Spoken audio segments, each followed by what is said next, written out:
दोस्तों, क्या आप लोग द साइलेंस ट्विंस को जानते हो? ये दो बहनें एक दूसरे से अलावा किसी से बात नहीं करती थी। आखिर इन दो बहनों के साथ ऐसा क्या हुआ था जिसके कारण इन लोगों को बिछड़ना पड़ा और एक की मौत हो गई? इस वीडियो को देखने के बाद आपका दिमाग का संतुलन बिगड़ सकता है, इसलिए वीडियो को लास्ट तक देखना। क्या आपको पता है, अगर आप गूगल में सर्च करते हो कि who is most stupid prime minister in the world, तो इंडिया का प्राइम मिनिस्टर नरेंद्र मोदी का नाम आएगा और फोटो आएगा। इस वजह से गूगल के खिलाफ केस भी किया गया था, लेकिन गूगल ने ये कह के केस बंद कर दिया कि ये काम हमने नहीं किया। SEO मतलब सर्च इंजन ऑप्टिमाइजेशन और भी बहुत सारे फंडामेंटल्स को मिलाकर गूगल किसी सर्च इंक्वायरी का रिजल्ट शो करता है। उसके बाद इसके ऊपर और कोई भी एक्शन नहीं लिया गया।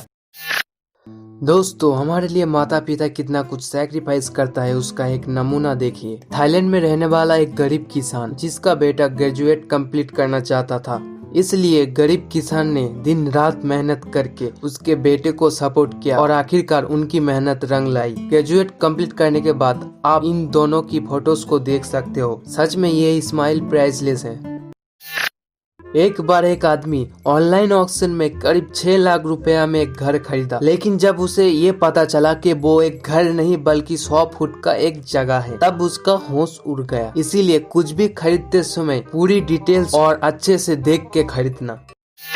अगर आप कोइंसिडेंस में बिलीव नहीं करते हो तो इसे देखने के बाद आपका माइंड चेंज हो जाएगा। USA में एक 27 साल का नौजवान लड़का एक कार चोरी करके पुलिस के नजरों से भाग रहा था, लेकिन पुलिस उसका पीछा कर रहा था। कुछ देर पीछा करने के बाद चोरी किया गया गाड़ी के साथ एक और गाड़ी का एक्सीडेंट हो गया, जो गाड़ी एक लड़की चला रही थी। उसके बाद पुलिस ने उस चोर को अरेस्ट कर लिया, लेकिन कुछ देर बाद पुलिस को ये पता चला कि जिस गाड़ी के साथ टक्कर हुआ था वो गाड़ी भी एक चोरी किया गया गाड़ी था। उसके बाद उस लड़की को भी पकड़ लिया गया। आखिरकार दोनों ही चोर को पकड़ लिया गया। अब बताओ इसके बारे में क्या ख्याल है?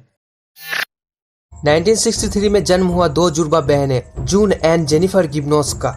ये दो जुड़वा बहनें दी साइलेंट ट्विंस के नाम पे भी जाना जाता है। ये दो जुड़वा बहनें आम बहनों से अलग थी, क्योंकि ये दोनों एक दूसरे से अलावा किसी से बात नहीं करती थी, और ये जिस भाषा में बात करती थी वो भाषा था बजन क्रियोली। ये भाषा जो सिर्फ कैरिबियन आइसलैंड में बोला जाता है।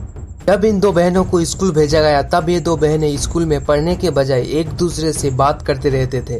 ये चीज स्कूल वालों ने नोटिस की और उन्होंने फिजिकोलॉजिस्ट को खबर दिया।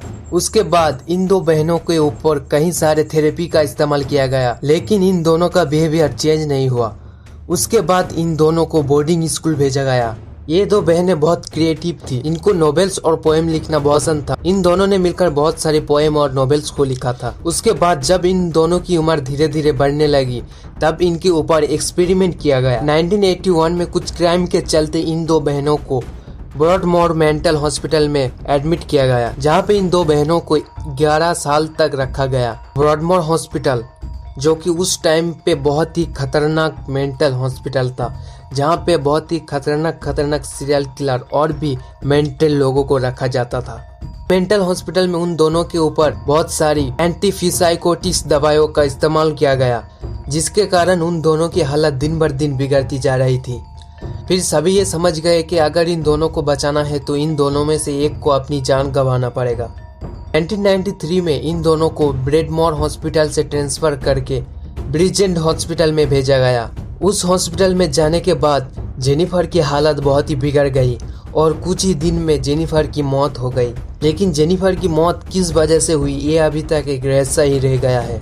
जेनिफर की मौत के बाद जून की हालत धीरे धीरे सुधरने लगी और जून एक आम इंसान की तरह बिहेव करने लगी। उसके बाद जून ने एक इंटरव्यू में कहा था कि जेनिफर के मौत के बारे में ब्रेडमोर हॉस्पिटल ने कोई क्लियरेंस नहीं दिया था, इसलिए वो ब्रेडमोर हॉस्पिटल के खिलाफ FIR करना चाहती थी, लेकिन उनके घर वालों ने उन्हें ये कह के मना कर दिया कि ये करने से तुम्हारी बहन वापस तो नहीं आ जाएगी। उसके बाद ये कहानी पूरी तरह से बंद हो गई। ये कहानी एक बहुत ही बड़ी कहानी है, लेकिन मैंने आपको शॉर्ट वे में समझाया है। इस कहानी के ऊपर फिर किसी एक दिन एक पूरा वीडियो बनाऊंगा। और हाँ, अगर आपको ये वीडियो अच्छा लगा है तो इस चैनल को सब्सक्राइब कर लीजिए और पास वाले बेल आइकन को भी प्रेस कर दीजिए। Okay, good bye.